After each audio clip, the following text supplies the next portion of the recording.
Hello বন্ধুরা, তোমরা সবাই কেমন আছো? তো চলো তোমাদের সাথে আজকে কী শেয়ার করবো জানো? ভুট্টা সেদ্ধ কীভাবে মাখছি সেটাই তোমাদের সাথে শেয়ার করব।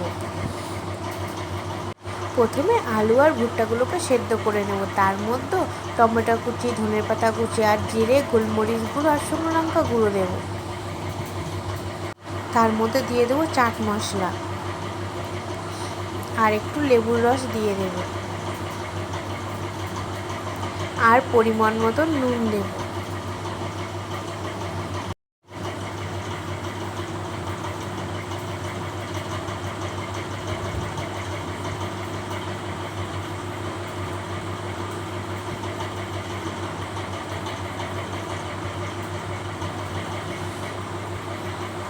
তো বন্ধুরা, তোমরা কে কে এই ভুট্টা সিদ্ধ মাখা খাও আমাকে অবশ্যই কমেন্ট করে বলবে। জানো তো বন্ধুরা, খুব টেস্টি হয়েছিল। তো তোমরা সবাই ভালো থাকো, সুস্থ থাকো, আর আমার ভিডিওটা ভালো লাগলে অবশ্যই শেয়ার করবে।